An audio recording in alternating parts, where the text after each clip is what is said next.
सगळ्यांना नमस्कार. उच्च आणि तंत्र शिक्षण विभागाच्या वतीने आपण जी सह्याद्री शिक्षण संवाद ही साप्ताहिक व्याख्यानमालेचा आपण जो कार्यक्रम सुरू केलेला आहे आणि गेल्या 5 महिन्यांपासून जो अखंडितपणे चालू आहे. आज याची कल्पना मला वाटतं बोकारे सरांना पण आहे आणि पहिल्यांदा विभागाच्या माध्यमातनं राज्य सरकारच्या माध्यमातनं उच्च आणि तंत्र शिक्षण विभागाच्या माध्यमातनं अशा स्वरूपाचा एक व्यासपीठ, ऑनलाईन व्यासपीठ, संवादाचं व्यासपीठ आहे. जेणेकरून उच्च आणि तंत्र शिक्षणाच्या क्षेत्रामध्ये होणारे सर्व बदल हे आपल्या सर्व लोकांपर्यंत पोहोचावे त्या दृष्टिकोनातनं ह्या व्यासपीठाचं आयोजन हे केलं गेलेलं आहे. माननीय मंत्री महोदय उच्च व तंत्र शिक्षण चंद्रकांतदादा पाटील यांचे या संदर्भामधला जो एकूणच अत्यंत प्रोएक्टिव्ह अशा स्वरूपाचा अप्रोच होता, त्या माध्यमातून आपण 2 अत्यंत महत्वाचे उपक्रम हे सुरू केले. रादर आता तिसरा उपक्रम मी ज्याला म्हणेल की पहिला उपक्रम आपण हा सह्याद्री शिक्षण संवादाचा सुरू केला. दुसरा आपण राष्ट्रीय शिक्षण धोरण 2020 म्हणजे एनईपीच्या माध्यमातून प्रश्न तुमचे उत्तर आमचे, म्हणजे आमचे तज्ञ आहेत, एक 8 जणांचं आमचं तज्ञांचं पॅनल आहे. ते सर्व पार्टिसिपंट्स त्याच्या विचारलेल्या प्रश्नांची उत्तरं देतात. त्यामध्ये आम्ही आता 3 विद्यापीठ च्या स्तरावरती आम्ही आता ह्या कार्यक्रमाचं आयोजन करतो आणि 3 विद्यापीठ पूर्ण झालेत. आणि उद्या म्हणजे उद्याच्या शनिवारी आपल्याकडे संत गाडगेबाबा अमरावती विद्यापीठ आणि त्याचे सगळे पदाधिकारी असतील, तिथले प्राध्यापक असतील आणि त्या प्राध्यापकांच्या ज्या वेगवेगळ्या प्रकारच्या एनईपीशी निगडीत समस्या आहेत त्याचं निराकरण या कार्यक्रमाच्या माध्यमातून घेईल. आणि एक अत्यंत महत्वाची घडामोड मागच्या आठवड्यामध्ये घडली आणि ती म्हणजे आपण उच्च आणि तंत्र शिक्षण विभागाचं पहिल्यांदा आपण एक त्रैमासिक काढलं आणि ह्या त्रैमासिकाचं अनावरण जे आहे ते माननीय मुख्यमंत्री महाराष्ट्र राज्य माननीय श्री देवेंद्रजी फडणवीस यांनी त्याचं अनावरण केलं. त्यावेळेला दोन्ही उपमुख्यमंत्री, संपूर्ण कॅबिनेट मधले सर्व सन्माननीय मंत्री या प्रसंगी उपस्थित होते आणि हा अत्यंत मोठा कार्यक्रम 20 तारखेला मंत्रालय मुंबई इथं पार पडला. त्यामुळे आपला तिसरा अत्यंत महत्वाचा इनिशिएटिव्ह ज्याच्या माध्यमातून आपण लोकांपर्यंत पोहोचू शकू आणि एक आपला संवाद तो होईलच आणि संवादाच्या माध्यमातून एनलायटनमेंट म्हणजे एक पद्धतीची जागृती सुद्धा निर्माण करण्याचा उपक्रम हा आपल्याकडनं झालेला होता. आणि चौथा उपक्रम ज्याच्यावरती आम्ही काम करतो आहोत तो म्हणजे उच्च आणि तंत्र शिक्षण विभागाचा पॉडकास्ट आपल्याला सुरू करता येईल. त्यामुळे आपण या बाबतीमध्ये उच्च आणि तंत्र शिक्षण विभागाचा युट्यूब आपण सुरू केलं, आपण ट्विटर हँडल ज्याला आपण एक्स हँडल म्हणू ते आपण सुरू केलं, फेसबुक आपण सुरू केलं आणि हे जे 3 महत्वाचे इनिशिएटिव्ह आपण घेतले आणि चौथा इनिशिएटिव्ह आपण पॉडकास्टचा, ज्यामध्ये आपण अगदी आंतरराष्ट्रीय स्तरावरचे जे अत्यंत तज्ञ व्यक्ती असतील त्या तज्ञ व्यक्तींना देखील पॉडकास्टच्या माध्यमातून त्यांच्या मुलाखती या आपण आपल्या सगळ्या लोकांपर्यंत, महाराष्ट्रातल्या लोकांपर्यंत पोहोचवण्याचा प्रयत्न करणार आहोत. या मागचा उद्देश हा अत्यंत महत्वपूर्ण आणि तोच आहे, तो म्हणजे कोणतीही गोष्ट ही विशिष्ट क्षेत्रापुरती मर्यादित राहायला नको, विशिष्ट लोकांपुरती मर्यादित राहायला नको. आमचा विश्वास हा शिक्षणाच्या लोकशाहीकरणाचा आहे आणि शिक्षणाच्या संख्यात्मक आणि गुणात्मक विकासाचा आहे. या संपूर्ण प्रवासामध्ये सगळ्यांची इन्व्हॉल्वमेंट, सगळ्यांचा सहभाग हा अत्यंत गरजेचा आहे आणि असं करूनच ॲज अ टीम म्हणून आपण आपले काही जे गुणात्मक बदल राज्यामध्ये घडून आणणार आहोत ते आपण साध्य करणार आहोत.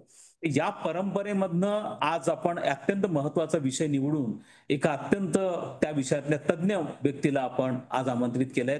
आज आमच्याकडे गोंडवाना विद्यापीठाचे आमचे सन्माननीय कुलगुरू, आमचे मार्गदर्शक, आमचे वरिष्ठ स्नेही डॉक्टर प्रशांत बोकारे सर आज या ठिकाणी जॉईन झालेले आहेत. मी उच्च आणि तंत्र शिक्षण विभागाच्या वतीने बोकारे सरांचा अत्यंत मनपूर्वक आम्ही स्वागत करतो. आणि हा अत्यंत महत्वाचा विषय आहे कारण हे आपण हा जो सातत्याने याविषयी माननीय मंत्री महोदय देखील अनेक व्यासपीठांवरनं हे मत मांडत आलेले आहेत आणि ती भूमिका आमची सगळ्यांचीच आहे की आता आपल्या ज्या हायर एज्युकेशन इन्स्टिट्यूट HEIs आहेत ज्यांनी शासनाकडनं मेनली जे आपण म्हणजे तुम्हाला सगळ्यांना सांगायला हरकत नाही की आपल्याकडनं आपला जो एकूणच उच्च आणि तंत्र शिक्षण विभागाचा आउटले आहे, बजेटरी आउटले आहे, त्यापैकी जवळपास 90% जो आउटले आहे हा आपण सॅलरी आणि पेन्शनसाठी वापरतो. त्यामुळे आपण कल्पना असेल की केवढा प्रचंड मोठा आउटले हा सॅलरी पेन्शनसाठी जातो. त्यामुळे विकासात्मक गोष्टींसाठी आपण काही प्रमाणांमध्ये विद्यापीठांना मदत करतो. महाविद्यालयांच्या बाबतीमध्ये आपण सॅलरी ग्रँट्स महाविद्यालयांना देतो, परंतु नॉन सॅलरी ग्रँटच्या बाबतीमध्ये सुद्धा ते म्हणावी, कारण तो 5व्या पे कमिशनच्या सुद्धा 10% अशा स्वरूपाचा तो रेशो असल्यामुळे तो इतका सबस्टॅन्शियल नाहीये की तुम्हाला महाविद्यालयांना त्यांच्या आर्थिक विकासासाठी म्हणा, इन्फ्रास्ट्रक्चरच्या डेव्हलपमेंटसाठी त्याचा फारसा उपयोग होईल अशातलाही भाग नाहीये.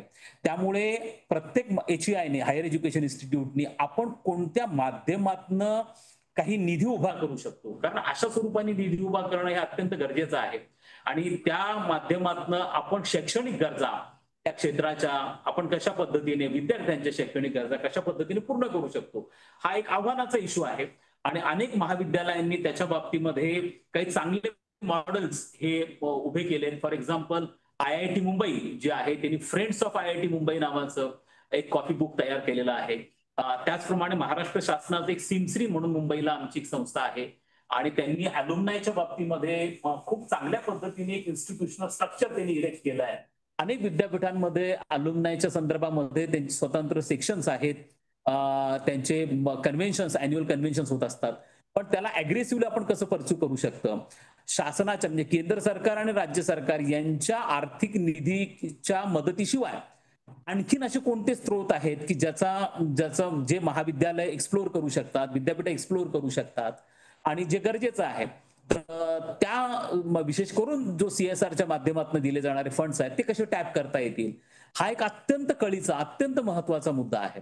आणि या संदर्भामध्ये आम्ही खरं तर आमच्याकडे हा आमच्या प्रायोरिटी लिस्टवरती फार महत्वाचा विषय असूनही आम्हाला या संदर्भामध्ये एक योग्य व्यक्ती मराठीमध्ये हे सगळं सांगणारा रादर आम्हाला मिळत नव्हतं. आणि आमची ती सर्च आहे, ती आज शोध आहे आमचा, तो पूर्ण झालाय. आणि मला असं वाटतं की या विषयाला न्याय देणारा योग्य व्यक्ती डॉक्टर प्रशांत बोकारे सर आमच्याकडे आज उपस्थित आहेत. त्यामुळे मी फारसा वेळ घेणार नाही. मी सगळ्या उपस्थितांचा संपूर्ण राज्यामधनं साधारणतः 250 आता मला आकडा दिसतो आहे. या सगळ्यांचे शिक्षण क्षेत्राशी निगडीत या सर्व घटकांचं मी अत्यंत मनपूर्वक आजच्या ह्या सह्याद्री शिक्षण संवादाच्या कार्यक्रमामध्ये मनपूर्वक स्वागत करतो. आणि मी माननीय बोकारे साहेबांना विनंती करतो की कृपया त्यांनी आपल्या सादरीकरणाला सुरुवात करावी. बोकारे साहेब. नमस्कार सर, माझा आवाज येतोय? येतोय, व्यवस्थित येतोय सर. सर येत आहे सर. सर्वप्रथम मी देवळणकर साहेबांचा अतिशय आभारी आहे. त्यांचा मी आभारी दोन गोष्टींसाठी आहे. पहिला म्हणजे मागच्या वर्षी हिवाळी अधिवेशनाच्या वेळेला ते आमच्या विद्यापीठात आले आणि त्यांनी आमच्या विद्यापीठाच्या विविध योजना बघितल्या आणि ते निघाले. त्यांना थोडी घाई होती. ते रस्त्यात असताना मी त्यांना फोन केला की सर आपण आलात पण जाता जाता भेट होऊ नाही शकली, तुम्हाला कसं वाटलं? त्यांचे ते शब्द अजूनही माझ्या कानात आहेत. ते मला म्हणाले की सर पोट भरून आनंद झाला. म्हटलं काय झालंच नाही, म्हणत खूप छान केलं लोकांनी. आणि दुसरा आभार त्यासाठी यासाठी त्यांचे की त्यांनी आज गोंडवाना विद्यापीठाला एक संधी दिली की गोंडवाना विद्यापीठातले लोक खरोखर काय करून राहिले निधीच्या संदर्भामध्ये, आणि ते सगळ्या महाराष्ट्रापर्यंत आम्ही पोहोचवू शकलो. त्याबद्दल मी त्यांचा, मगर साहेबांचा खरोखर आभारी आहे. प्रमोद, आपण शेअर करताय ना? PPT दिसते का देवळणकर साहेब? नाही, अजून दिसत नाहीये सर. क्लोज झाली प्रमोद, सर. एकदा PPT शेअर करा. प्रमोद,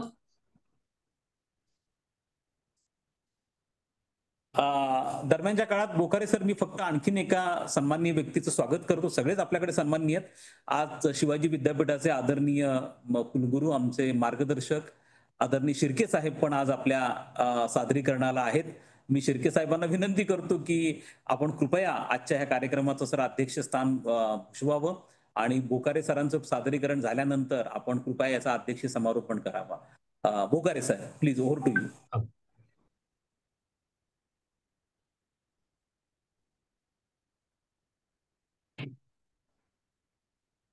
सर PPT दिसते?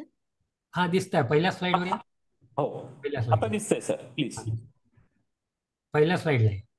हा, तर खूप अधिक वेळ प्रस्तावनेमध्ये न घालवता सर्वप्रथम मी सर्व अभ्यागतांचं स्वागत करतो. देवळणकर साहेबांचं, शिर्के सरांचं विशेषत्वानं स्वागत करतो. शिर्के सर आम्हाला सतत वेगवेगळ्या प्रकल्पांमध्ये मार्गदर्शन करत असतात. तर गोंडवाना विद्यापीठांनी जे गेल्या 3.5-4 वर्षामध्ये ज्या प्रकारे फंड्स आणलेले आहेत, त्याच्या कुठल्या कुठल्या क्षेत्रात साधारण आम्ही ते फंड्स वापरले आहेत याची एक मला वाटतं 2-1 मिनिटांची एक व्हिडिओ क्लिप आहे, ती दाखवली की आपण पुढील प्रेझेंटेशनकडे वळू. बोरकर, सेकंड स्लाइडला या हो आणि सर. क्लिप सुरू करा. प्रयत्न आहे. विद्यापीठाने 2022 मध्ये एकल ग्रामसभा प्रशिक्षण कार्यक्रमाअंतर्गत ग्रामसभा सदस्यांसाठी आरोग्य, स्वच्छता तसेच विविध क्षेत्रातील त्यांचे ज्ञान आणि कौशल्य वाढवण्यासाठी प्रशिक्षण कार्यक्रमांचे आयोजन केलेले आहे. एकल ग्रामसभाचा अर्थ काय आहे की सगळे जिल्ह्यातील 1500-1600 ग्रामसभा असे आहेत. ते ग्रामसभांच्या एकत्र येऊन त्या सामूहिक वन हक्क प्राप्त ग्रामसभांचा आराखडे तयार कसा करावा त्यासाठी प्रशिक्षण जिल्हा प्रशासन आणि गोंडवाना विद्यापीठ यांच्यात सुरू झालं. 7-7 दिवसाच्या त्यांच्या प्रशिक्षण प्रत्येक ग्रामसभातून नियुक्ती करून 5-5 लोकांच्या महिला आणि पुरुषांचा आणि तंत्रज्ञान संसाधन केंद्र म्हणजेच STRC हे परिसरातील विज्ञान आणि तंत्रज्ञानावर आधारित विकासासाठी फॅसिलिटेटरचे कार्य करते. तसेच विद्यापीठाच्या माहिती तंत्रज्ञान उपक्रमात एक दुवा म्हणूनही काम करते.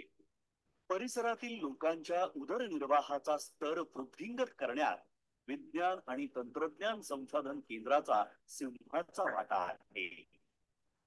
STRCचा एक वाखाणण्याजोगा उपक्रम म्हणजे वैद्य चिकित्सालय.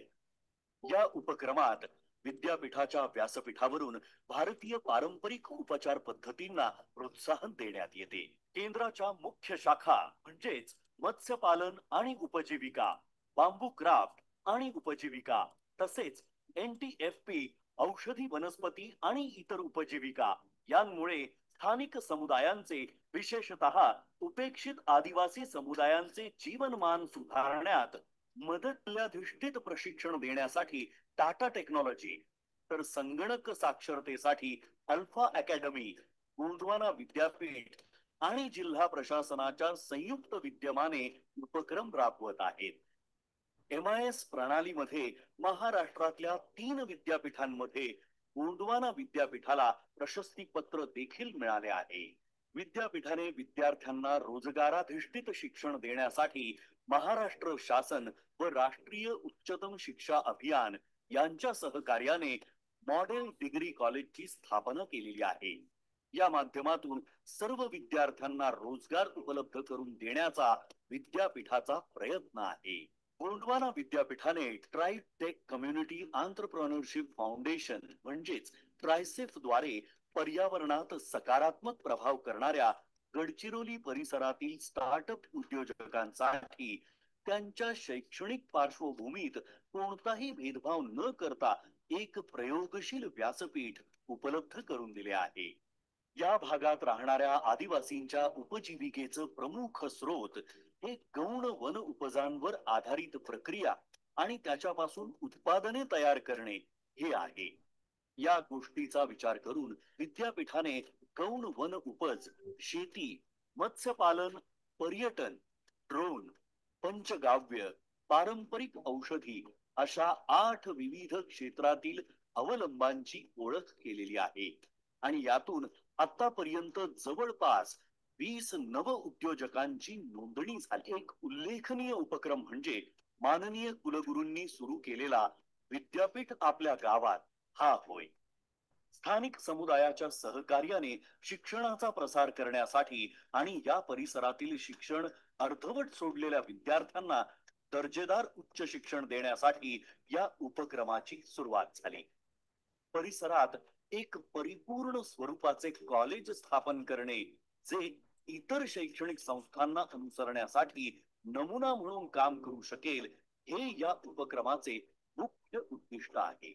महाविद्यालय किंवा विद्यापीठांनी जर त्यांच्यापर्यंत पोहोचलो तर इथला ग्रॉस एनरोलमेंट रेशो वाढण्यास निश्चितपणे मदत होईल असा एक विचार झाला. आणि म्हणून आम्ही जांभळीमध्ये गाव तेथे विद्यापीठ सुरू केले. जे विद्यापीठात येऊ शकत नाही विद्यापीठ त्यांच्यापर्यंत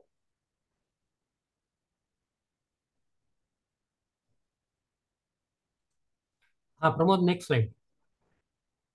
प्रयत्न हा, तर आता आपण एक छोटीशी ही क्लिप बघितली. या क्लिप मधल्या बहुतेक सर्व ज्या गोष्टी विद्यापीठांनी केलेल्या आहेत त्या सर्व गोष्टी आम्ही बाहेरनं याच्यासाठी फंड्स आणलेले आहेत. कारण याचं कारण असं आहे की आपणा सगळ्यांना माहिती आहे, शिर्के सर पण इथे आहेत, की उच्च आणि तंत्र शिक्षण विभागाच्या अखत्यारीमध्ये यातल्या अनेक गोष्टी येत नाहीत. म्हणजे त्यांच्या मॅन्डेटमध्ये येतं, पण यासाठी अनेकदा फंड्सचं अलोकेशन नसतं. त्यामुळे मग बाहेरून फंड्स आणण्यात ज्या एजन्सीज आहेत त्यामध्ये प्रामुख्याने DPDCचे फंड्स आहेत, CSR फंड्स आहेत, कल्चरल डिपार्टमेंट आहे महाराष्ट्र सरकारचं, ज्याला आपण सांस्कृतिक मंत्रालय म्हणतो. हे सांस्कृतिक मंत्रालय आहे. विदर्भ इरिगेशन डेव्हलपमेंट कॉर्पोरेशन आहे, VIDC. Rajiv Gandhi science and technology commission आहे. त्यानंतर ट्रायबल डेव्हलपमेंट डिपार्टमेंट आहे. अशा अनेक डिपार्टमेंट्स कडून आम्ही यासाठी फंड्स आणले. नेक्स्ट घ्या.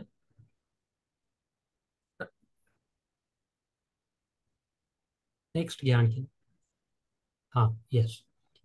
तर आता आमचा जो एकल प्रोजेक्ट आहे, एकल प्रोजेक्टमध्ये आम्ही 5,34,00,000चा जवळजवळ फंड आणला आहे आणि आणखीन 2 कोटीचा फंड सँक्शन झाला आहे आणि तो आता लवकरच आम्हाला मिळेल. पण आता एकलच्या संदर्भात सांगायचं म्हणजे आम्हाला सगळ्यात पहिल्यांदा 3.5 कोटी रुपये मिळाले आणि हे फंड्स आम्हाला जिल्हा प्रशासनाच्या माध्यमातून नीती आयोगाने दिले. जिल्हा प्रशासनाचा आमच्यावर दबाव होता की 31 मार्च पर्यंत हे फंड्स खर्च करा. म्हणजे हा प्रोजेक्ट जो आहे हा 2022च्या मला वाटतं फेब्रुवारी मार्च मध्ये सुरू झाला आणि 2023च्या 31 मार्च पर्यंत पैसे खर्च करायचे होते, पण ते आम्ही करू नाही शकलो. पण पहिल्यांदा असं झालं की सरकारी योजनांमध्ये ज्यावेळेला आम्ही जस्टिफिकेशन सबमिट केलं की हा असा प्रयोग आहे, हा असा प्रोजेक्ट आहे की ज्यामध्ये असं घाई करून चालणार नाही, प्रशिक्षण नीट द्यावे लागेल, जे एक्सपेक्टेड आउटकम आहे ते एक्सपेक्टेड आउटकम अचीव्ह झाले की नाही ह्याची खातरजमा करावी लागेल, त्याचे फॉलोअप एफर्ट्स घ्यावे लागतील आणि नंतर पुढचं प्रशिक्षण सुरू करावं लागेल. त्यामुळे यात घाई करू नका. त्यामुळे 1 वर्षामध्ये खर्च करायचे फंड्स हे आता त्या प्रयोगाला 2-2.5 वर्ष झाले तरी आम्ही पूर्ण करू शकलो नव्हतो. जवळजवळ 46 लाख रुपये त्यातनं उरलेलेच होते. शासनाने आणखीन आम्हाला 2-2.5 कोटी रुपये त्यामध्ये दिले आणि शासनाची मध्यंतरी नीती आयोगाची सुद्धा एक टीम येऊन गेली आणि त्यांनी सांगितलं की तुमचं काम अतिशय चांगलं चाललेलं आहे. जरी ते संथ गतीने असलं तरी त्याची तीच गती ठेवणं आवश्यक आहे. आता ह्यामध्ये फंड्स कसे मिळाले हे मी सगळ्यात शेवटी सगळे झालं की सांगणार आहे की फंड्स आम्ही कसे आणले. तर नेक्स्ट स्लाइड घ्या. त्यानंतर आमच्या विद्यापीठाचं महिन्याचं इलेक्ट्रिसिटीचं बिल, आता अनेक मोठ्या विद्यापीठांचं खूप राहत असेल, पण आमचं 5-5.5 लाख रुपये महिन्याला इलेक्ट्रिसिटीचं बिल होतं. आणि आमच्यासारख्या विद्यापीठाला की ज्याचा एकंदर टोटल बजेट आउटले हा 40-45 कोटी आहे, त्याच्यासाठी महिन्याला 5-6 लाख म्हणजे वर्षाला 72-75 लाख आणि इतर ओव्हरहेड्स पकडून 1 कोटीपर्यंतचा खर्च खूपच मोठा खर्च होता. म्हणून आम्ही डिस्ट्रिक्ट ॲडमिनिस्ट्रेशनला विनंती केली आणि थँक्स टू डिस्ट्रिक्ट ॲडमिनिस्ट्रेशन की त्यांनी आम्हाला पूर्ण कॅम्पस सोलर करण्यासाठी पैसे दिले आणि मला सांगायला आनंद वाटतो की आता 90% इलेक्ट्रिसिटीची डिमांड ही सोलरच्या द्वारे पूर्ण होत आहे आणि आमचं पुढच्या महिन्याचं बिल हे 5 लाखावरून जवळजवळ 40-45 हजारावर येईल असं मला वाटतं आहे. आता ॲक्च्युअल बिल यायचं आहे. यासाठी आम्ही DPDCच्या फंड्समधनं फंड्स आणले. त्यानंतर DPDCतनं दुसरा आम्हाला सपोर्ट केला. आम्ही 170 कोटीचं CIIT सेंटर उभं केलं. त्याच्या मेंटेनन्ससाठी पैसे कुठून आणायचे असा प्रश्न होता. पुन्हा DPDCकडे गेलो तर DPDCनी वार्षिक 20 लाख रुपये द्यायचं कबूल केलं आणि 20 लाखाचा पहिला ट्रांच आहे यावर्षी आम्हाला DPDCकडनं CIITच्या मेंटेनन्स सेंटरसाठी मिळालेला आहे. नेक्स्ट या. अल्फा अकॅडमी हा आमचा एक अतिशय महत्वाकांक्षी प्रयोग आहे. कारण आपल्याला माहिती आहे की गडचिरोली हे अतिशय सुदूर असा भाग आहे महाराष्ट्राचा आणि तिथे डिजिटल लिटरसी हा एक मोठा इश्यू आहे.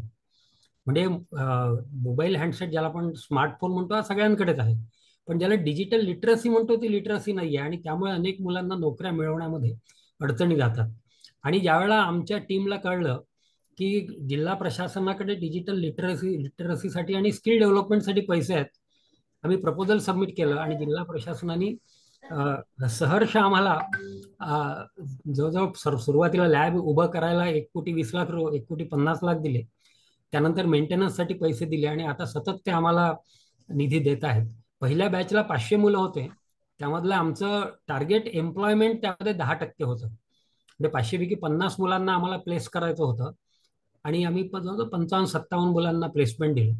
दुसऱ्या वर्षीचं टार्गेट आमचं 40% होतं, म्हणजे 500 पैकी 200 मुलांना आम्हाला प्लेस करायचं होतं.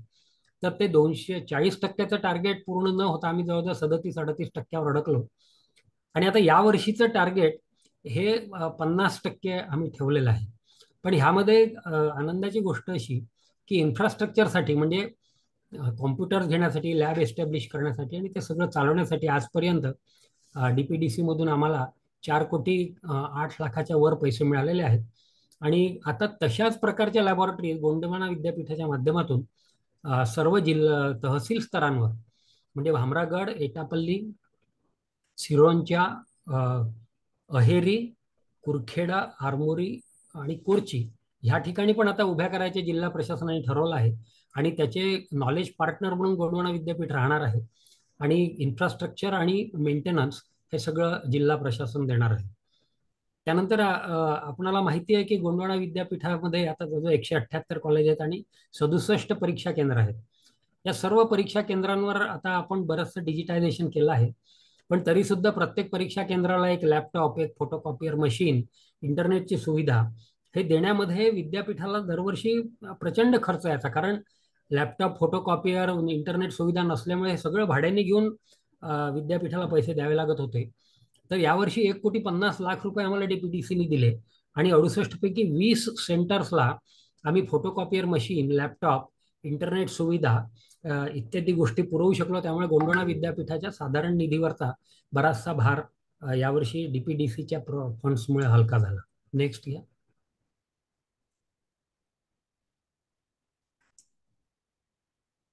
IT इन्फ्रास्ट्रक्चर डेव्हलपमेंटसाठी आमच्याकडे आमच्या प्राध्यापकांची सतत डिमांड राहायची. एखाद्या प्राध्यापकाला जर बोलवलं की बाबा तू रिसर्च प्रोजेक्ट का नाही सबमिट करत, तर तो प्राध्यापक आम्हाला म्हणत सर माझ्याकडे कॉम्प्युटर नाही आहे, माझ्याकडे प्रिंटर नाही आहे.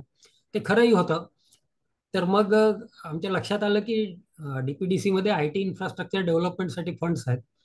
आम्ही प्रपोजल सबमिट केलं आणि 2 कोटी रुपये आम्हाला कॉम्प्युटर्स, प्रिंटर्स आणि अलाइड इन्फ्रास्ट्रक्चरसाठी DPDC मधनं मिळाले. आणि आता मला वाटतं काही आमचे प्राध्यापक यामध्ये असतील तर प्रत्येक प्राध्यापकाच्या टेबलवर आता आमचा एक डेस्कटॉप हा निश्चितपणे आतापर्यंत पोहोचलेला असेल. नेक्स्ट घ्या. आता त्यानंतर आम्ही नेक्स्ट सोर्स ऑफ फंड म्हणजे CSR मधनं मी आधीच आपल्याला सांगितलं की आम्ही centre for invention, innovation, incubation and training या सेंटरसाठी 170 कोटी रुपयाचा खर्च केला. त्यापैकी 40 कोटी रुपये शासनाने दिले आणि 130 कोटी रुपये टाटा टेक्नॉलॉजीने आम्हाला दिले. आणि आज हे अतिशय स्टेट ऑफ दी आर्ट असणारं सेंटर हे गोंडवाना विद्यापीठात सुरू झालेलं आहे. 2 बॅचेस निघाल्या. पहिल्या 60च्या बॅचपैकी 57 मुलांना प्लेसमेंट ऑफर्स होत्या आणि आता पुढच्या बॅचमध्ये हे आणखी प्रमाण वाढेल असा मला विश्वास आहे. आता यामध्ये आम्ही आजूबाजूचे सर्व पॉलिटेक्निकचे मुलं आणि ITIचे मुलं यांना आता 3 महिन्याचं ट्रेनिंग CIIIT मध्ये देतो आहे, जेणेकरून त्यांचे एम्प्लॉयबिलिटी स्किल्स हे चांगले होतील आणि त्यांना एम्प्लॉयमेंट मिळण्याला मदत होईल. या संदर्भामध्ये आम्ही महिंद्राचं जे ऑटोमोबाईल डिव्हिजन आहे ते, टाटाचं ऑटोमोबाईल डिव्हिजन, मारुतीचं ऑटोमोबाईल डिव्हिजन यांच्याशी येत्या 2 महिन्यात आमचे करार होतील आणि इथल्या मुलांना या ऑटोमोबाईल कंपन्या आपल्या कंपन्यांमध्ये जागा देतील. नेक्स्ट. त्यानंतर युनिव्हर्सिटी इन्स्टिट्यूट ऑफ टेक्नॉलॉजी ही आता आम्ही नव्यानं यावर्षी स्थापन केली आहे. जुलैपासून त्याचे ऍडमिशन सुरू होतील आणि लॉइड्स मेटल्स आणि एनर्जीनी यासाठी आम्हाला 25 कोटी रुपयांचा CSR दिला आहे.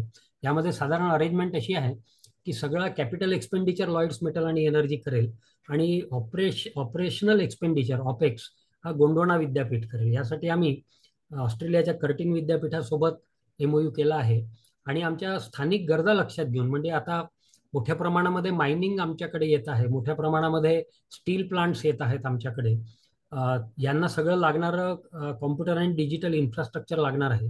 तर ह्यामध्ये प्रावीण्य प्राप्त व्हावं तिथल्या स्थानिक मुलांना म्हणून आम्ही मायनिंग इंजिनिअरिंग स्टील टेक्नॉलॉजी म्हणजे मॅन्युफॅक्चरिंग टेक्नॉलॉजी, मेटलर्जी आणि कम्प्युटर सायन्स या 4 विषयांमध्ये पदविका यावर्षी सुरू करतो आहे. आणि पुढच्या वर्षी आम्ही त्यामध्ये पदवी अभ्यासक्रम म्हणजे बीटेक अभ्यासक्रम हा 2026 पासून आम्ही सुरू करणार आहे. यासाठी 25 कोटी रुपयांचा CSR आम्हाला लॉइड्स मेटल आणि एनर्जीकडनं मिळालेला आहे. नेक्स्ट.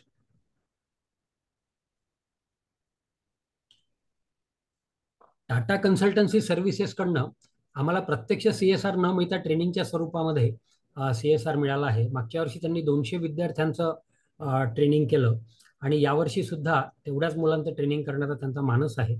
आमचा टाटा कन्सल्टन्सी सर्व्हिसेस TCS सोबत MOU झाला आहे.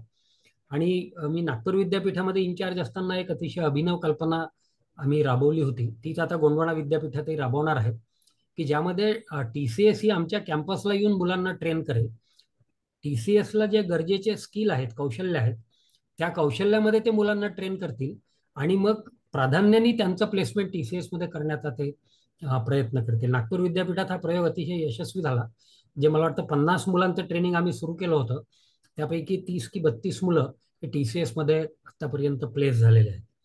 समता फाउंडेशनने आम्हाला CSR दिलेला आहे आणि यामध्ये फॅशन डिझायनिंगसाठी स्थानिक महिला म्हणजे विमेन सेल्फ हेल्प ग्रुप जे असतात त्यांना प्रमोट करण्यासाठी त्यांनी आम्हाला आतापर्यंत स्टेट ऑफ द आर्ट म्हणजे ज्याला आपण अतिशय उच्च दर्जाचे स्विंग मशीन्स म्हणतो, अशा स्विंग मशीन्स आम्हाला दिल्या आहेत. त्याची लॅबोरेटरी केली आहे आणि आता स्थानिक महिलांना मॉडेल कॉलेजच्या माध्यमातून आम्ही समता फाउंडेशनच्या मदतीनं फॅशन डिझाईन आणि टेक्नॉलॉजीमध्ये ट्रेनिंग देत आहोत. याचा उद्देश असा आहे की महिलांनी स्थानिक स्तरावरच त्यांच्या शिवणाच्या गरजा भागवाव्या आणि स्थानिक उद्योगांना सुद्धा त्यांनी काही कपडे तयार करून द्यावे, म्हणजे त्याचं मार्केटिंग महाराष्ट्रातल्या इतर भागामध्ये होऊ शकेल. हा प्रयोग अगदी नुकताच सुरू झालाय 3-4 महिन्यापासून. ह्याच्या साधारण आउटकम दिसायला आणखीन माझ्या मते 1 वर्षाचा कालावधी लागू शकेल. नेक्स्ट. मीडिया आणि कम्युनिकेशन लॅबोरेटरी आमच्याकडे नव्हती.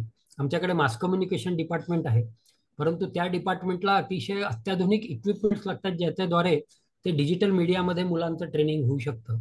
तर ही गरज ओळखून आम्ही एक प्रपोजल आपल्या कल्चरल डिपार्टमेंटकडे सबमिट केलं, सांस्कृतिक विभागाकडे सबमिट केलं. त्यावेळेला आमचे सन्माननीय सुधीरभाऊ मुनगंटीवार हे सांस्कृतिक खात्याचे मंत्री होते. तर त्यावेळेला त्यांनी तातडीनं 9.5 करोड रुपये यासाठी आम्हाला दिले.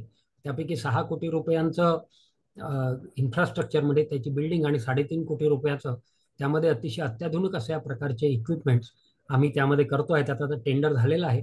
पुढच्या आठवड्यामध्ये भूमिपूजन करून त्याचं आम्ही आता बिल्डिंगचं काम सुरू करतो आहे आणि इक्विपमेंट्सही टेंडर झालेलं आहे आणि अतिशय state of the art modern equipments आम्ही त्यामध्ये या निधीच्या माध्यमातून आणतो आहे. नेक्स्ट.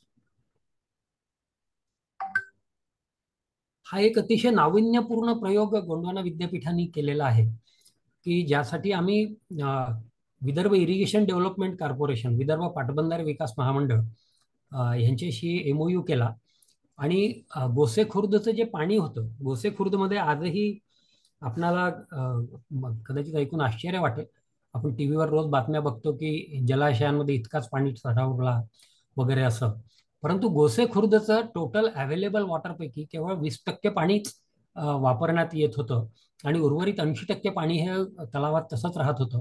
आणि दरवर्षी त्यामध्ये पाणी ऍड होत गेल्यामुळे पावसाळ्यामध्ये गोसेखुर्दमधनं पाणी सोडावं लागायचं आणि गोसेखुर्दमधनं पाणी सोडलं की गडचिरोली जिल्ह्यामध्ये खरोखर म्हणजे अतिशय भीषण पुराची परिस्थिती निर्माण व्हायची. आपणाला माहिती असेल की 3-4 वर्षापूर्वी भामरागडला मोठा पूर आला आणि इतर भागांमध्ये ह्या गोसेखुर्दचं पाणी सोडल्यामुळे वैनगंगा नदी आणि तिच्या उपनद्यांना 3-4 महिने पूर राहायचा आणि अनेक गावं ह्या पुरानं वेढली गेल्यामुळे मुख्य भागापासून तुटली जायची. तर गोंडवाना विद्यापीठानं हा प्रयोग सुरू केला आणि त्याच्या डाव्या कालव्याचं काम पूर्ण झालं आहे. तर त्या कालव्यामधनं काही लिफ्ट इरिगेशन स्कीम करून जिथे सपाट भाग आहे आणि जिथे उतारता भाग आहे तिथे ग्रॅव्हिटी इरिगेशन करून आणि यासाठी आम्ही प्रपोजल सबमिट केलं. 9.5 कोटी रुपये आम्हाला विदर्भ इरिगेशन डेव्हलपमेंट कॉर्पोरेशनच्या माध्यमातून मिळाले आणि गोंडवाना विद्यापीठ कन्सल्टंट म्हणून आता त्या काम करत आहे. त्याचा आउटकम म्हणून मला सांगायला अतिशय आनंद वाटेल की 15,000 हेक्टरवर यावर्षी दुबार पीक घेण्यात आलं आहे. या 15,000 हेक्टरमध्ये तुम्ही विचार करा की 15,000 हेक्टरमध्ये भंडारा जिल्हा आला, त्यानंतर गडचिरोली जिल्ह्याचा काही भाग आला, चंद्रपूर जिल्ह्याचा काही भाग आला, अगदी खाली मूलपर्यंत आणि मूलपासून खाली राजुऱ्यापर्यंतच्या भागामध्ये ही कालव्याची कामं पूर्ण झाल्यामुळे आणि गोंडवाना विद्यापीठाने वॉटर युजर्स असोसिएशन, पाणी वापर सहकारी संस्था या तयार केल्या, त्यांना प्रशिक्षण दिलं आणि यावर्षी 15,000 हेक्टरमध्ये ही दुबार पिकं घेण्यात आली आणि त्या भागातल्या शेतकऱ्यांची आर्थिक स्थिती ही खरोखर सुधारलेली आहे. या 9.5 कोटी रुपयाच्या प्रोजेक्टमुळे एक चित्र बदलण्यास मदत होईल असा मला विश्वास आहे. पुढचा नेक्स्ट.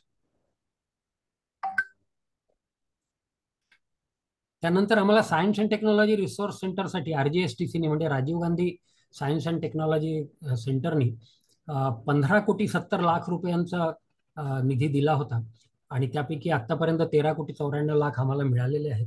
यामध्ये तेच की पैसे खर्च करण्याची घाई न करता या 13 कोटीपैकी मला वाटतं 1-1.5 कोटी आमच्याकडे अकाउंटलाच उरलेले आहेत. तर STRCच्या माध्यमातूनही गोंडवाना विद्यापीठाने फिशरीज असेल, बांबू असेल, त्यानंतर ॲग्रिकल्चर असेल, त्यानंतर मुलांपर्यंत ICT पोहोचवणं यासाठी आमचं एक मॉडेल डेमॉन्स्ट्रेशन युनिट आहे. याच्या माध्यमातून प्रयत्न करून ह्या निधीच्या माध्यमातून गोंडवाना विद्यापीठाने थोडं चित्र तिथलं बदलण्याचा प्रयत्न केला आहे. नेक्स्ट. मानव विकास मिशन हे सगळं आपल्याला यासाठी दाखवतो आहे की ह्या सगळ्या एजन्सीज आहेत ज्यांच्याकडे पैसे उपलब्ध आहेत. हे आपल्याला माहिती नसतं आणि अनेकदा हा सगळा निधी अखर्चित राहतो.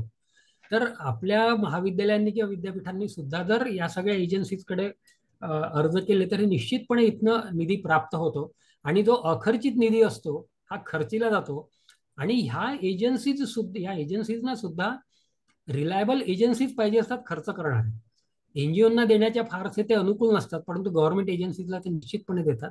त्यामुळे यांच्याकडे आपण अप्रोच होऊ शकतो. मानव विकास मिशनच्या माध्यमातून आम्हाला 14 लाख रुपयांचा निधी आतापर्यंत मिळालेला आहे आणि लाईव्हलीहूड फोकस्ड इनिशिएटिव्हमध्ये आम्ही एज्युकेशन असेल, हेल्थ असेल, income generation in backward and tribal regions असेल यामध्ये काम करण्याचा आत्ता प्रयत्न करत आहोत. नेक्स्ट.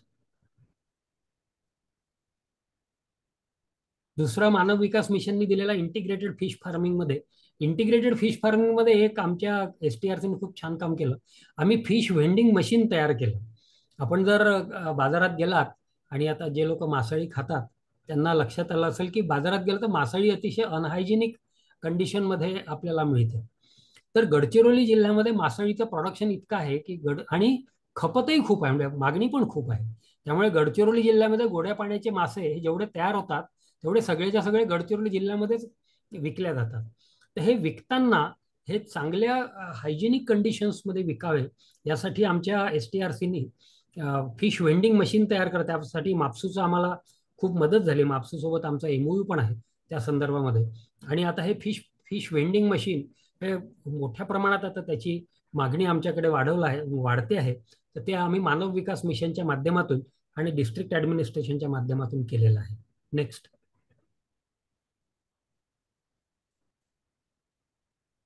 त्यानंतर department of science and technology कडनं हे तर सगळ्यांना माहिती आहे, इथनं बरेच लोक मिळवतात फंड्स. हे 41 लाख रुपये मिळाले आहेत. नॅशनल सायन्स अकॅडमी कडनं आम्हाला 15 लाख रुपये मिळाले आहेत. पुढे चला.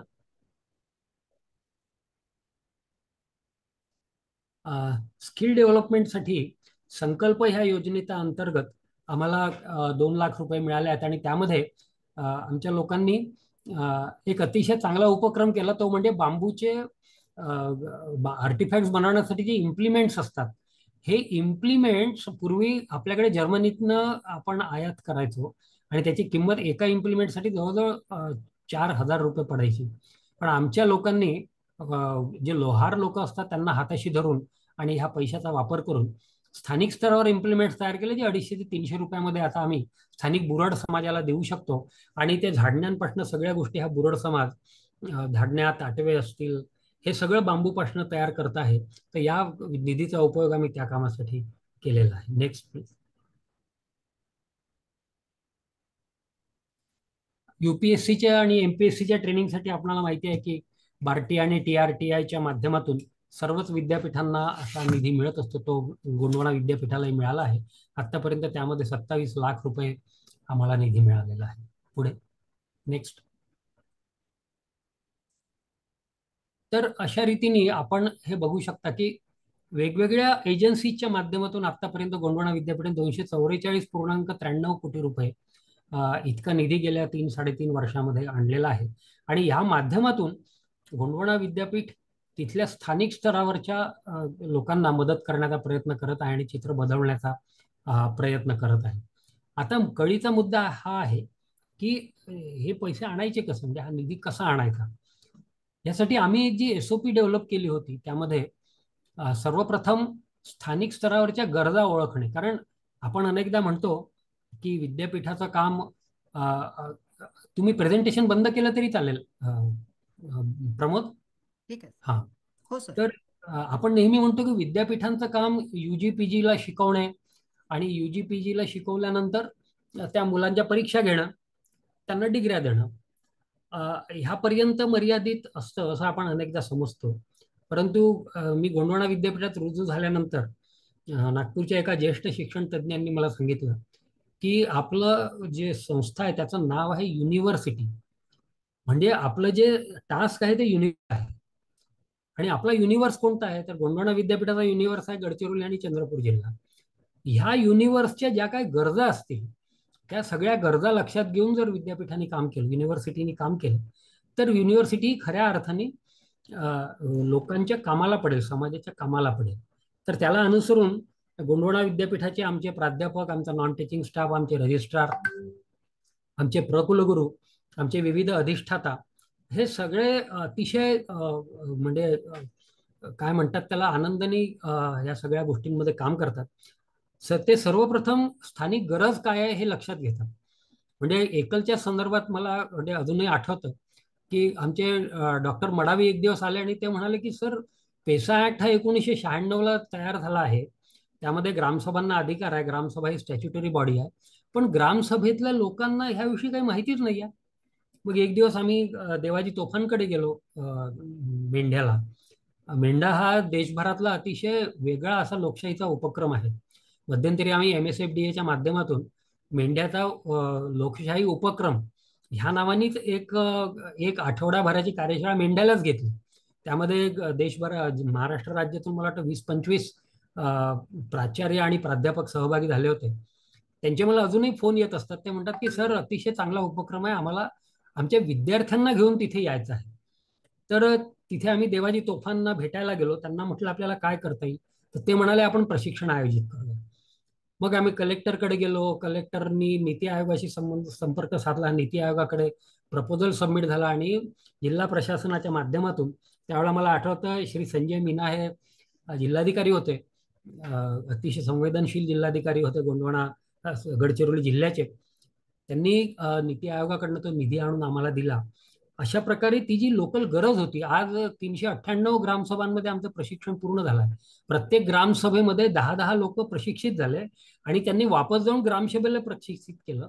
त्याचा परिणाम म्हणून यावर्षीच्या तेंदूच्या हंगामामध्ये आमच्या ग्रामसभेच्या लोकांना वाढीव दर मिळाला, कारण त्यांना पेसा कायदा काय आहे, त्यांचे काय अधिकार आहेत हे कळलं.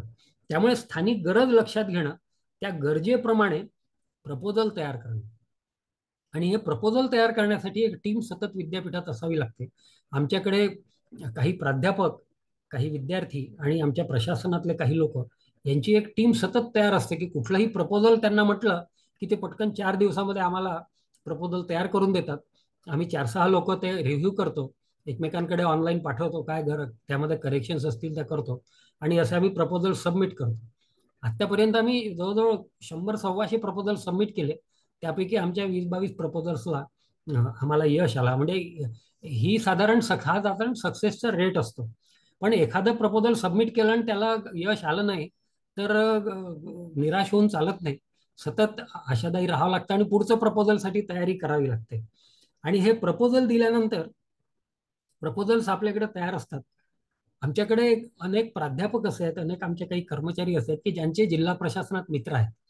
ते सतत कुठल्या प्रकारचा निधी जिल्हा प्रशासनात आला आहे आणि त्याची विद्यापीठासाठी काही ऍप्लिकेबिलिटी आहे का हे सतत शोधत असतात. आणि एखाद्या प्राध्यापकाला की सर आता हा निधी आला आहे, आपण प्रपोजल दिलं तर आपल्याला पैसे मिळतील, आम्ही लगेच ते प्रपोजल तिथे सबमिट करतो आणि बहुतेक वेळा आम्हाला त्यामध्ये यश मिळतं. आता आम्ही आता ट्रेनिंग सेंटर उभं करतो आहे आमच्याकडे आम्ही ऑडिटोरियम आणि गेस्ट हाऊस मातीचं उभं केलं आहे. तसंच तशाच प्रकारचं लो कॉस्ट ट्रेनिंग सेंटर आता 50 लोकांचं आम्ही उभं करतो आहे. त्यासाठी आम्हाला जिल्हा प्रशासनाने आता निधीचं आश्वासन दिलं आहे. प्रपोजल सबमिट झालं की आम्ही अतिशय रिगरस फॉलोअप त्याचा सतत करत असतो. कुठल्याही जर समजा मुंबईला असेल तर साधारण 15-20 दिवसात एकदा माझं मुंबईला जाणं होतं, मी करतो. किंवा इतर कामांनी कधी आमचे कुलसचिव गेले, प्रकुलगुरू गेले. इव्हन आमचा क्लास 3चा माणूस जरी एखाद्या कामासाठी मुंबईत गेला तरीही तो त्या सेक्शनमध्ये डोकावून जातो की सर आमचं हे प्रपोजल होतं, थोडंसं बघून घ्या. त्यामुळे प्रत्येक प्रपोजल हे आमचं लाईव्ह राहतं. आणि आमच्या सगळ्या लोकांचे सर्व अधिकाऱ्यांशी अतिशय कंड्युसिव्ह असे रिलेशन्स आम्ही ठेवलेले आहेत. सर्व कार्यक्रमांना जिल्ह्यातील जेवढे अधिकारी असतात तेवढ्यांना आम्ही सतत बोलवत असतो. 26 जानेवारी असेल, 15 ऑगस्ट असेल, चहा पाण्याचे कार्यक्रम करतो. योगा दिवसासारखा दिवस असेल तो आम्ही जिल्हा प्रशासनासोबत करतो. असे सगळे आम्ही सगळ्या अधिकाऱ्यांशी अतिशय चांगले संबंध ठेवून, आणि सगळ्यात महत्वाचं म्हणजे पैसे खर्च करण्याच्या बाबतीतली क्रेडिबिलिटी आणि पैसे दिल्यानंतर त्याचं मिळणारा आउटकम या बाबतीत आम्ही थोडीफार विश्वसनीयता कमावलेली आहे. आणि ह्या विश्वसनीयतेच्या आधारावर आम्हाला हे पैसे मिळत असतात. आपण सगळेजण इथे हे ऐकत आहात. आम्ही ज्या एजन्सी कन्झ्युम केलेल्या आहेत, एक्झिक्यूट केलेल्या आहेत, ह्या व्यतिरिक्त अनेक एजन्सीज आहेत की ज्यामध्ये पैसे आहेत. जिथपर्यंत अजूनही आम्ही पोहोचलो नाही, आपण पोहोचू शकाल अशा काही जर एजन्सीज असतील तर आपण कृपया आम्हाला सांगा. मी आमच्या एजन्सीज आपल्याला सांगितल्या आहेत. अशा देवाणघेवाणीच्या माध्यमातून हा उच्च शिक्षण संस्थांमध्ये समाजाकडून, कंपन्यांकडून, प्रशासनाकडून, शासनाच्या विविध विभागांकडून, मी तुम्हाला सांगतो की ट्रायबल विभागाचा सुद्धा निधी अनेकदा अखर्चित असतो, सोशल वेलफेअरचा निधी अनेकदा अखर्चित असतो. असे सगळे निधी हे जर आपण टॅप करायला सुरुवात केली तर प्रत्येक हायर एज्युकेशन इन्स्टिट्यूटला भरपूर निधी मिळेल आणि त्या हायर एज्युकेशन इन्स्टिट्यूट स्वतःचा आणि स्वतःच्या परिसराचाही सकारात्मक विकास करू शकतील असा मला विश्वास आहे. देवळणकर साहेब, पुन्हा एकदा आपले आभार. मगर साहेब आपले आभार. शिर्के साहेब आपले आभार की आपण संधी दिली आणि त्यामुळे मी हे प्रेझेंटेशन करू शकलो. नमस्कार. काही प्रश्न असले तर आपण 1-2 घेऊ शकतो. जरूर, धन्यवाद सर. आणि मला असं वाटतं की केवळ शासनाकडनं म्हणा किंवा डीपीसीचे फंड्स नाही तर इतरही वेगवेगळ्या विभागांचे कशा पद्धतीने हे सगळे निधी उपलब्ध असतात, ते कशा पद्धतीने मिळवले जातात, आणि सगळ्यात महत्वाचा फॅक्टर म्हणजे तुमच्या संपूर्ण विद्यापीठामध्ये तुमच्यासह तुमचे सगळे कर्मचारी ॲज अ टीम म्हणून जे काम करत आहेत, किंबहुना वेगवेगळ्या अधिकाऱ्यांबरोबर संपर्क करणं, वेगवेगळ्या विभागांमध्ये अवेलेबल असणारे फंड्स कोणते आहेत त्याची माहिती घेणं आणि त्यानुसार प्रपोजल्स तयार करून ते टाकणं, म्हणजे हे खूप ॲग्रेसिव्हली प्रत्येकाला परस्यू करण्यासारखं एक मिशन आहे. त्या दृष्टिकोनातनं मला असं वाटतं की हा एक अत्यंत महत्वाचा भाग आहे असं आपल्याला म्हणावं लागेल. आज आपल्याला या ठिकाणी आदरणीय शिर्के साहेब पण आहेत. सरांनी देखील अनेक महत्वपूर्ण उपक्रम शिवाजी विद्यापीठाच्या स्तरावरती पण राबवलेले आहेत. आणि आजचा विषय हा मी यासाठी पण सर्व महाविद्यालयांना आणि विद्यापीठांना आवर्जून आज मी या ठिकाणी आमंत्रित केलेलं होतं, जेणेकरून यासाठी आपण सगळ्यांनी आपल्या महाविद्यालय स्तरावरती एक अगदी सुनिश्चित असं धोरण तयार करावं. आणि केवळ एका व्यक्तीने नाही, म्हणजे मी तुम्हाला तेच सांगितलं की केवळ आणि केवळ शासनाच्या फंड्सवरती निर्भर न राहता आपल्याला कशा पद्धतीने इतर स्रोतांमधनं आपल्याला हे फंड सगळे जनरेट करता येऊ शकतात आणि त्याचा उपयोग आपल्याला करता येऊ शकतो, हा एक अत्यंत महत्वाचा भाग आहे. आणि त्या तो सगळा तुमच्या फॅकल्टीच्या, तुमच्या एकूण महाविद्यालयाच्या विकासासाठी पण गरजेचं आहे. मी शिर्के सरांना विनंती करतो की सर आपणही थोडंसं या संदर्भामध्ये आपलं मार्गदर्शन करावं. आदरणीय शिर्के साहेब. सर्वांना नमस्कार. मला वाटतं माझा आवाज ऐकू येतोय? येतोय सर, येतोय व्यवस्थित. तर नमस्कार. राज्याच्या उच्च शिक्षण संचालनालयाच्या वतीनं आणि संचालक महोदय डॉक्टर शैलेंद्र देवळाणकर यांच्या इनिशिएटिव्ह ज्यांनी घेतलं त्यामधून सह्याद्री शिक्षण संवाद याचं 24वे पुष्प आज गोंदवाना विद्यापीठाचे सन्माननीय प्राचार्य कुलगुरू प्राध्यापक प्रशांत बोकारे यांनी गुंफलं. आणि मला वाटते बोकारे सरांनी आपल्या सर्वांना आश्चर्यचकित करून सोडलं असं म्हणायला काय हरकत नाही आहे. की आपल्याला असं नेहमी वाटत असतं की मोठ्या मोठ्या शहरातली विद्यापीठं आणि मोठी विद्यापीठं हे फंड मिळवण्यात खूप मोठ्या प्रमाणात यशस्वी होतात. त्यामुळं आपला बघायचा दृष्टिकोन असा होता की गोंदवाना विद्यापीठाकडे आता फंड्स कसे असणार आहेत, किती असणार आहेत. आणि सरांनी सुरुवातीला सांगितलं की आमचा आउटले टोटल 50 कोटीच्या आतला आहे. ज्या विद्यापीठाचा आउटले 50 कोटीच्या आतला आहे त्या विद्यापीठानं 300 कोटीपर्यंत फंड्स जनरेट केले. मला वाटते सगळ्या महाराष्ट्रातल्या विद्यापीठाला आदर्श म्हणून बघायला काय हरकत नाही. अशा पद्धतीची फंड मोबिलायझेशन जे आहे ते बोकारी सरांनी केलेलं आहे. त्यामुळं कुलगुरूंसहित सर्व अधिकारी आणि त्यांचे सगळे प्रशासकीय सेवक हे अभिनंदनास पात्र आहेत असं मला वाटतं. आणि याचा यशाचं गमक जे आहे ते त्यांनी सगळ्यांच्या सोबत शेअर केलेलं आहे आणि ते अतिशय महत्वाचं आहे. म्हणजे आपल्याला सर्वांना फंड्स पाहिजे असतात, परंतु बऱ्याच वेळेला देवळानकर सरांना माहित आहे की फंड म्हणले की आम्ही हायर अँड टेक्निकल एज्युकेशनकडे एक प्रस्ताव 3 पानाचा 4 पानाचा पाठवून दिला की आम्ही आपलं रिकामा झालो आणि मग त्याच्यानंतर ज्या वेळेला भेटेल त्यावेळेला सर आमच्या प्रस्तावाचं काय झालं एवढंच त्याची विचारणा होते. तर तसं न पाहता आपलं डिपार्टमेंट सोडून इतर असे अनेक सोर्सेस आहेत हे आजच्या मला वाटते आजच्या व्याख्यानातून दिसून आलं. त्यातलं सगळ्यात महत्वाचा सोर्स आहे ते डीपीडीसी, ज्याला आता आपण डीपीसी पण म्हणतो. तर तो डीपीडीसीतले फंड जनरेट करण्यासाठी जी मला वाटते जी मोडस अप्रेंडी त्यांनी वापरली ती घेण्यासारखी आहे सगळ्यांना. म्हणजे फंड हे विद्यापीठाला नको आहेत तर फंड हे समाजाला पाहिजेत हा मेसेज त्यांनी दिलेला आहे. त्यांच्या सगळ्या फंडचं युटिलायझेशनचं एक मला वाटते सेंट्रल थीम असा आहे की विद्यापीठानं समाजाचा विकास करण्यासाठी वेगवेगळ्या योजना राबवायच्या आहेत आणि त्या राबवण्यासाठी आपल्याला फंड पाहिजेत. हे जे अपील आहे ना ते अतिशय महत्वाचं आहे आणि ते अपील सगळ्यांना भावलंय असं मला वाटते. डीपीसीला सुद्धा आपलं रुटीनचा रिसर्च करण्यासाठी आणि इमारत बांधण्यासाठी फंड मागितले तर डीपीसी म्हणणं याच्यात इनोव्हेशन काय आहे. तर त्यांच्याकडं जर समाजासाठीचा काही एखादा प्रोजेक्ट तुम्ही घेऊन गेला आणि जर त्यांच्याकडनं फंड तुम्ही मागितले तर ते मिळू शकतात. मला वाटते बोकारी सरांनी सगळ्यांना सांगितलं असं म्हणलं का हरकत नाही आहे. म्हणजे राज्यातली सगळी विद्यापीठ असतील, महाविद्यालय असतील, ऑटोनॉमस इन्स्टिट्यूशन्स असतील, त्यांना एक वेगळा धडा मला वाटते या निमित्तानं मिळालेला आज की तुम्ही प्रयत्न करत राहा. दुसरा त्यातला महत्वाचा विषय असा आहे की असं नाही झालं की फंड मागितले आणि फंड लगेच त्यांना मिळाले. 100 ऍप्लिकेशन केल्यानंतर 10 ऍप्लिकेशन क्लिक झाले म्हणजे 10% सक्सेस रेट आहे. पण त्याचा कॉन्फिडन्स आणि त्याचा पाठपुरावा इतका चांगला आहे त्या 10%मधून 300 कोटी जनरेट झालेले आहेत. आणि या प्रत्येक गोष्टी इनोव्हेटिव्ह आहेत. म्हणजे कॅपॅसिटी बिल्डिंग पासून ते इरिगेशन पर्यंत जाणं आणि शेतीपर्यंत जाणं सगळ्या विद्यापीठांना सगळ्या ठिकाणी शक्य असणाऱ्या या गोष्टी आहेत. मला असं वाटतंय की आमची तुम्ही दृष्टी बदललेली आहे असं म्हणायला हरकत नाहीये की पण तिसरी गोष्ट अशी आहे की जिथं गरज आहे विल फाइंड अ वे म्हणतात अशा पद्धतीची गोष्ट आहे. म्हणजे त्यांची स्ट्रॉंग विल आहे की इथं ही गोष्ट आपल्याला करायची आहे आणि त्याचा पाठपुरावा त्यांनी केलेला आहे. मला त्या टीमचं कौतुक करावं वाटतंय की सरांनी सांगितलं मला की आपल्या सर्वांना सांगितलं की एखादा प्रोजेक्ट आहे म्हणल्यानंतर ती टीम 4 दिवसात प्रोजेक्ट तयार करते. हे सगळ्यात प्रशंसनीय आहे. मला वाटतं हे टीम वर्क आहे ते आपल्या सगळ्यांनी अप्रिशिएट करायला पाहिजे. प्रत्येक विद्यापीठामध्ये अशी टीम असायला पाहिजे की एखादा प्रोजेक्ट करायचा आहे आपल्याला करायचा आहे म्हटल्यानंतर 4 चौघं बसून त्या प्रोजेक्टला रूप देणं, तो तयार करणं आणि तो अपिलिंग असणं या सगळ्या गोष्टी अतिशय महत्वाच्या ठरतात. आणि त्यामुळं ती टीम जी तुमची आहे ती सुद्धा अभिनंदनास पात्र आहे. अर्थात ते तुमच्या मार्गदर्शनाखाली हे सगळं करत असतात. आता हे सगळं करत असताना जे आउटकम आहे ते सुद्धा महत्वाचं आहे. म्हणजे पहिल्या 500 विद्यार्थ्यांमधनं ठीक आहे काही 50-57 लोकांना प्लेसमेंट मिळाली, परंतु तुम्ही आता 50% म्हणजे 250 पर्यंत गेलेला आहे. हा जो कॉन्फिडन्स दिला ना त्यामुळं फंड हे असे येत राहणार आहेत. मला वाटते funding is not at all an issue की ते कोणत्या कारणासाठी मागणे आणि कसे वापरणे ह्या 2 महत्वाच्या गोष्टी बोकारे सरांनी आपल्याला सगळ्यांना लक्षात आणून दिलेल्या आहेत. फंड युटिलायझेशन सुद्धा तितकंच महत्वाचं असते. आज आपण PM उषाच्या बाबतीत बघतो काही विद्यापीठांना 20 कोटी मिळाले, काही विद्यापीठांना 100 कोटी मिळाले.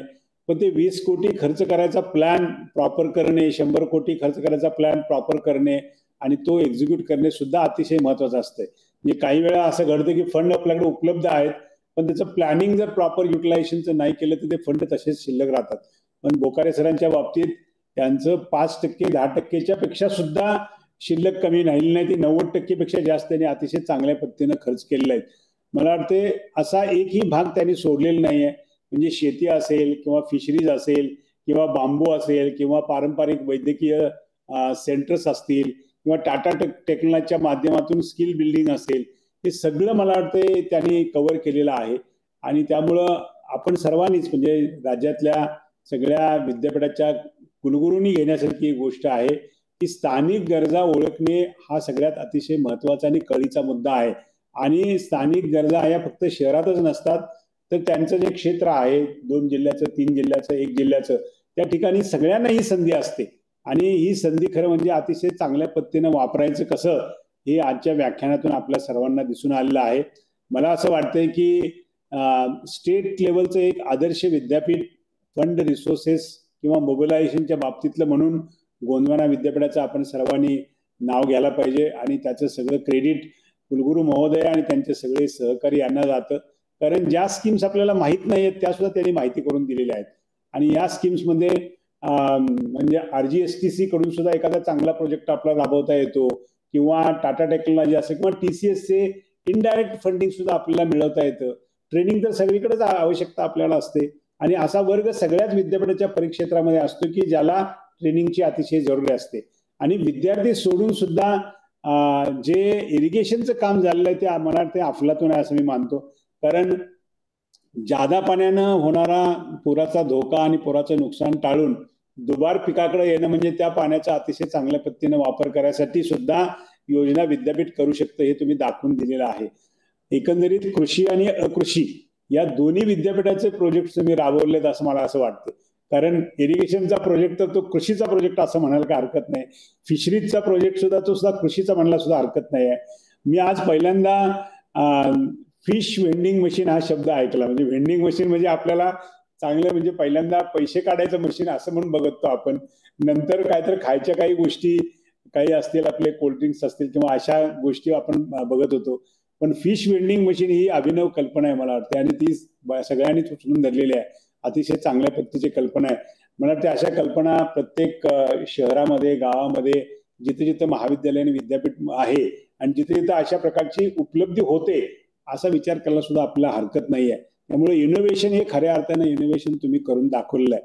मी फक्त अध्यक्ष म्हणून आपलं कौतुक करत नाहीत पण मी पण भारावून गेलेलो आहे की तुम्ही एवढं सगळं केलेलं आहे आणि ते म्हणजे गडचिरोली सारख्या ठिकाणी हे सगळं करून दाखवलेलं आहे. जे भंडारा असेल, चंद्रपूर असेल, गडचिरोली असेल, आपण नेहमी असं म्हणतोय की सगळ्यात मागासलेला भाग आहे, वंचित भाग आहे.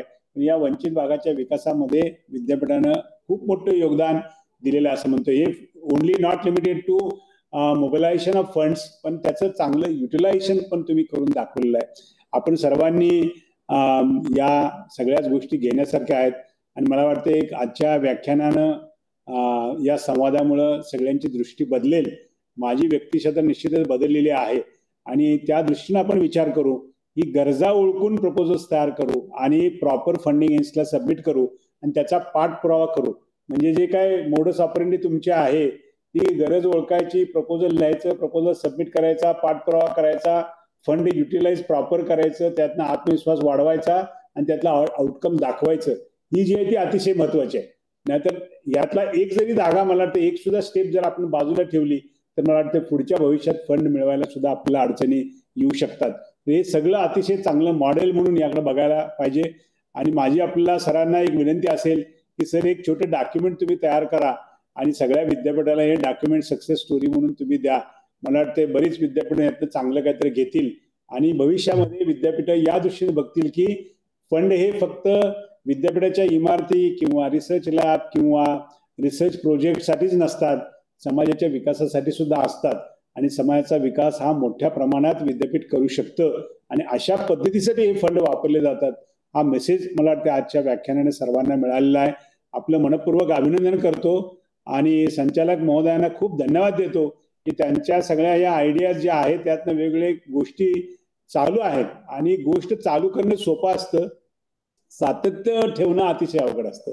24वा संवाद सह्याद्री शिक्षण संवाद आज घडतोय.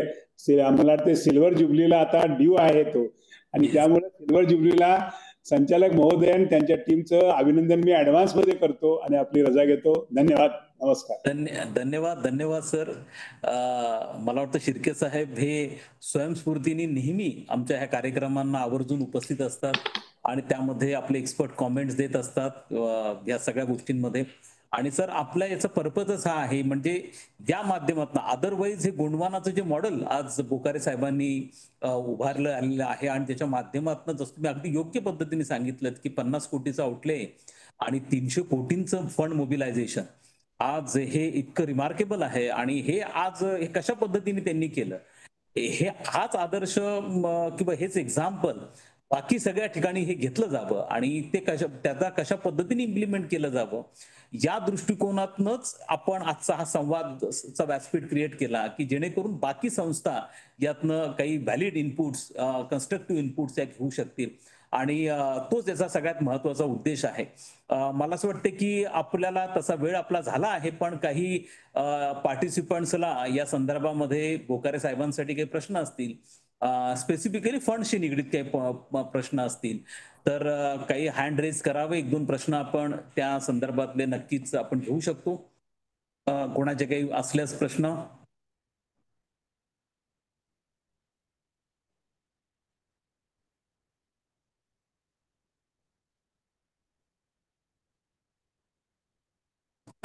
एनिवे मला असं वाटतं की सर हे बऱ्यापैकी आजचं जे होतं हे तुमचं खूप जास्त इन्फॉर्मेटिव्ह अशा स्वरूपाने होतं आणि हे सगळं जे आपलं आजचं सरांचं प्रेझेंटेशन आहे हे आपल्या युट्यूब चॅनलला आपण पुन्हा एकदा अपलोड करतो आहोत. ते उद्या तुम्हाला सगळ्यांना अवेलेबल असेल.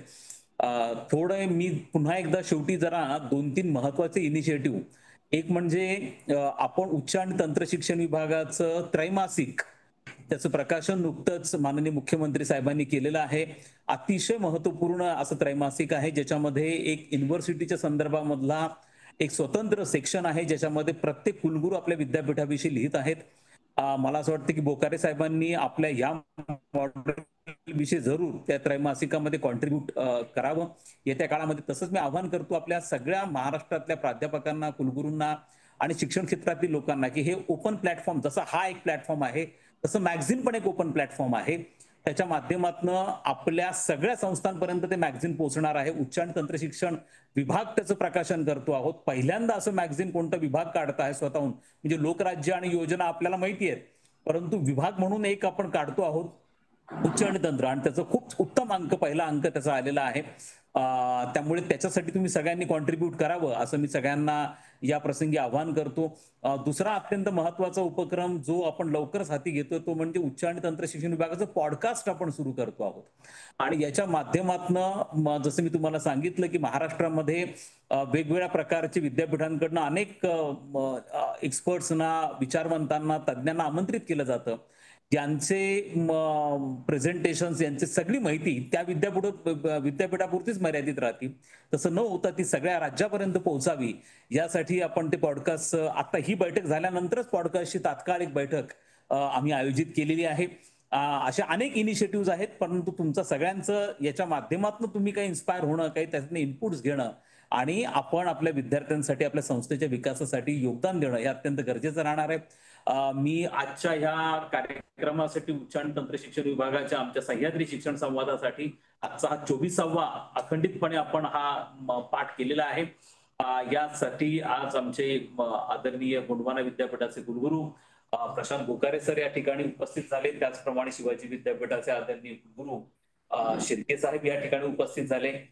संपूर्ण राज्यामधनं आमच्या गव्हर्नमेंट कॉलेजेसचे प्राचार्य, आमच्या एडेड कॉलेजेसचे, अनएडेड कॉलेजचे principles, teaching community, non teaching community, विद्यार्थी, पालक या ठिकाणी उपस्थित झाले. मी उच्च आणि तंत्र शिक्षण विभागाच्या वतीने आपल्या सगळ्यांचे मनपूर्वक आभार मानतो. आमचं बॅक ऑफिस त्याच्यामध्ये खूप मेजर रोल प्ले करत असतं. तुम्हाला कल्पना आहे की डीएची आता केवळ आपल्या प्रशासकीय भूमिका डीएची तर बजावतच आहे, पण त्याच्याशिवाय डीएची आज थिंक टँक म्हणून काम करत आहे.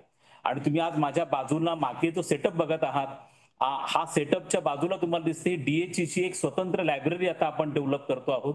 कधी तुम्ही आलात तर एक मोठी कॉन्फरन्स रूम आहे आणि पहिल्यांदा डीएची मध्ये आपले सगळे जीआरस, आपले आतापर्यंत उच्च आणि तंत्र शिक्षण विभागाकडनं काढले गेलेले सर्व शासन निर्णय, ते विषय आणि वर्ष यानुसार कॅटलॉगिंग आपण करतो आहोत. आपले सगळे ऍक्ट्स, आपले सगळे स्टॅट्यूट्स विद्यापीठांचे हे एकत्रितपणे आपण डीएचची लायब्ररी आपण डेव्हलप करतो आहोत.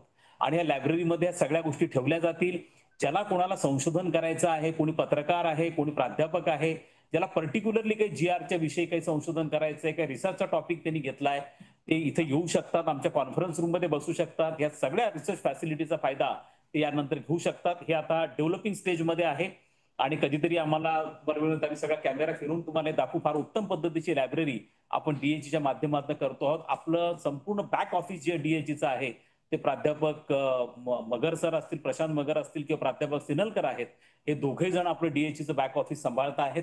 त्यामुळे मी दोघांचं पण या ठिकाणी आभार मानतो आणि आपला सगळा ग्रुप आज याच्यामध्ये इन्व्हॉल्ड आहे, त्या सगळ्यांचे आभार मानतो. उद्या महत्वाची सूचना अशी आहे, उद्या संत गाडगेबाबा अमरावती विद्यापीठ, आपलं अमरावतीचं विद्यापीठ जे आहे त्याच्याशी निगडीत जो NEP आणि अमरावती विद्यापीठ अशा स्वरूपाचा विषय उद्याचा आहे.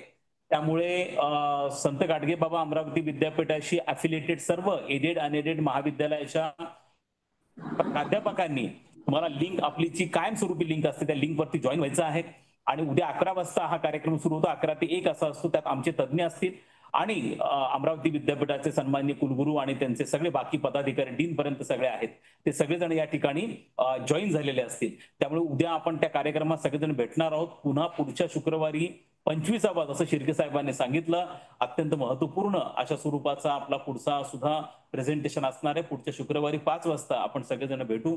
मी पुन्हा एकदा बोकारे सरांचं, शिर्के सरांचं आणि आज उपस्थित झालेल्या सर्वांचं अत्यंत मनपूर्वक उच्च आणि तंत्र शिक्षण विभागाच्या वतीने आभार मानतो आणि हा कार्यक्रम या ठिकाणी संपला असं मी घोषित करतो.